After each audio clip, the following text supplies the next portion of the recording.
Welcome to the Deep Dive. We're the show that, tries to cut through all the noise and give you something solid, some real insights you can actually use. Today, we're going way back, really ancient text, but with wisdom that feels surprisingly relevant right now.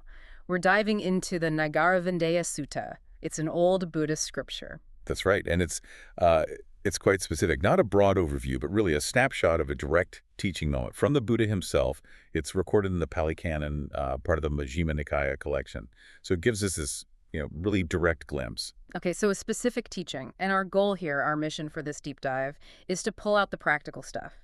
How can you use the ideas in this ancient conversation to get better at figuring out who's genuinely wise, who has integrity, and not just like spiritual teachers, but maybe experts, influencers, any source of information you come across? Exactly. It's about building a kind of a timeless toolkit for discernment. So let's set the scene.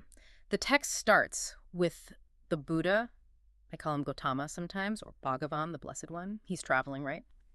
With a whole group of monks, and they arrive at this Brahmin village, Nagaravinda, in Kosala. And the locals, the Brahmins and the householders there, they've already heard about him. And the reports are, well, amazing. Things like Arhat, perfectly enlightened, perfected in knowledge and conduct, knower of worlds, teacher of gods and humans. The whole 9 yards. So basically the highest possible praise. Yeah. They also heard his teaching, his Dhamma, was excellent from beginning to end, clear, complete, leading to a purified life. Right. So everyone already thinks he's great. But here's the question I have, what we need to unpack. What's so special about this particular teaching moment? How does it give us a framework that goes beyond just hearing good reviews? That's the core of it. That's where the genius, you could say, really lies. Because it's not about just accepting his reputation, or anyone's. The Buddha doesn't just lecture them or say, believe me. Instead, he gives these Nagaravindeyyaka Brahmins and householders something quite unique. It's a kind of dialogue strategy. He teaches them how they should respond if, say, other wandering ascetics come along and challenge them. Challenge them on what? On who they choose to respect, on why they think certain teachers are worthy of honor. Okay, so he's empowering them to do the evaluating, not just telling them this is how it is. Precisely. It's teaching critical thinking, self-reliance. It sidesteps blind faith completely. And the amazing thing really is that the criteria he gives aren't about, miracles or lineage or fame. They're about observable qualities, internal states reflected outwards. Observable. Okay, that sounds practical. It makes it a universal lens, really. You could apply it way beyond ancient India. It's about looking at behavior and what's driving it. All right, let's get into it then. So the Buddha sets up this scenario. He says, what if someone asks you, okay, who should you not honor? Which ascetics or Brahmins aren't worthy of respect? And this is where it gets really interesting, I think. The Buddha gives super specific reasons for withholding honor. Yes, very clear.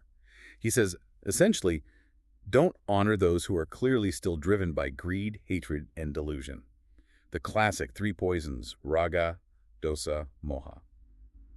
And this isn't just in general, but specifically concerning their reactions to sensory input. Sights, sounds, smells, tastes, touch, even thoughts. So how they react to the world around them. Exactly. And crucially, he says their minds are unpacified internally. Ajita vipasanta citta, that's the Pali phrase. And because of that inner turmoil, they behave unevenly. Samavisa. Their actions, words, and even their thoughts are inconsistent, sort of jerky or unbalanced. Uneven conduct. I like that description. It makes sense. But here's the part that really struck me. How the householders are supposed to answer. They're told to basically say. Yeah, they're told to admit their own shortcomings first. Right. To say, look, we ourselves aren't free from greed, hatred, and delusion yet. Our minds aren't totally calm either. And yeah, we act unevenly sometimes. But the thing is, we don't see anything superior in their uneven conduct compared to our own. It's brilliant, isn't it? So this humble, self-aware comparison. Totally. Yeah. It's not judgmental like you're terrible. It's more like we're all struggling here. And frankly, your struggle doesn't look any more advanced or solved than ours. Precisely. It's a comparative judgment based on observable behavior, grounded in self-awareness. No high horse involved. Okay, so that covers who not to honor. But what about the flip side? Who does deserve that deep respect? How do you spot the genuine article? Well, as you'd probably guess, it's the direct opposite. You should honor those who are demonstrably free from that greed, hatred, and delusion regarding all their senses. Their minds are pacified internally. Okay. And therefore, they behave evenly. Samakarya karanti. Their actions, speech, and thoughts are consistent, stable, harmonious. Even conduct.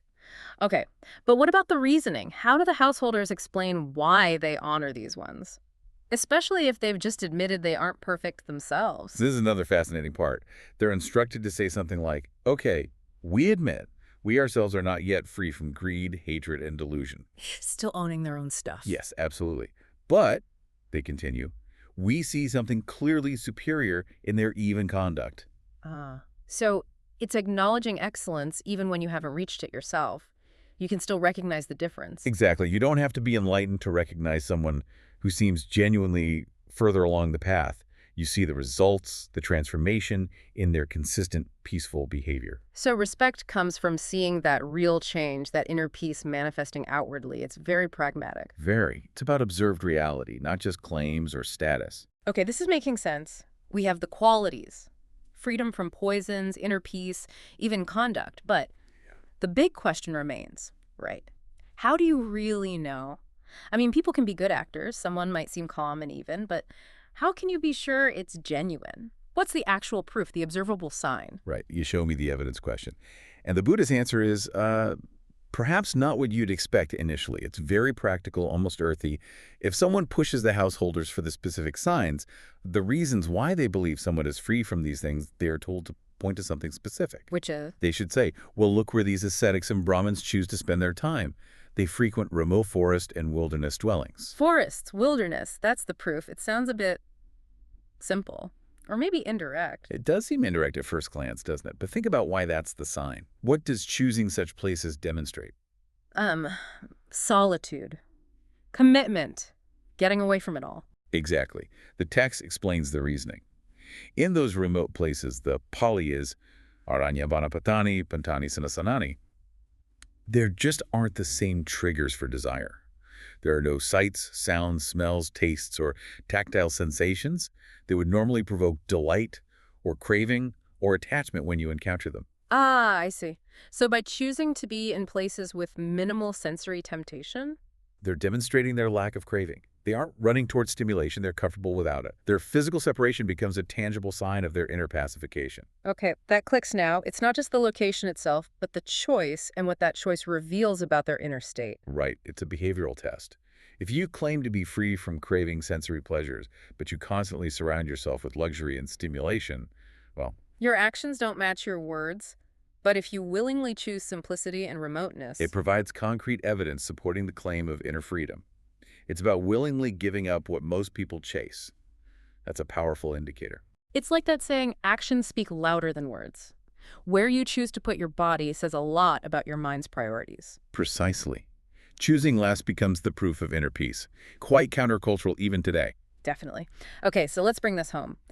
What does all this ancient wisdom mean for you listening right now? We're bombarded with information, with people claiming expertise. Yeah, how do you navigate that? This ancient text actually gives us some really solid pointers. You can literally use these criteria. When you're evaluating someone, an expert online, an influencer, a news commentator, even a potential mentor, look beyond the surface. Look for the signs. Yeah. Are they showing signs of greed, hatred, delusion in how they communicate or behave? Or do they seem genuinely even, consistent? Is their conduct sama or visama? Even or uneven? Right. And consider their choices. Are they constantly chasing clicks, attention, wealth, the modern equivalents of sensory delights? Or do they demonstrate some kind of detachment, some wilderness dwelling in how they operate? It's about looking for that consistency, that integrity between what they say and how they actually live or operate. Exactly.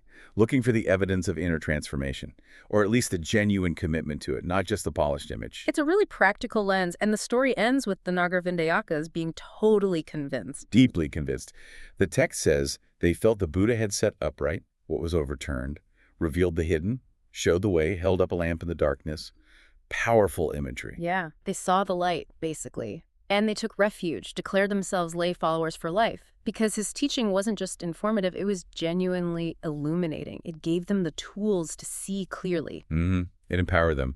So the core insight here from the Nagaravindeyyasuttaṃ is this incredibly practical framework. It shifts evaluation away from just status or claims and towards verifiable signs. Inner purity, a calm mind, consistent ethical conduct.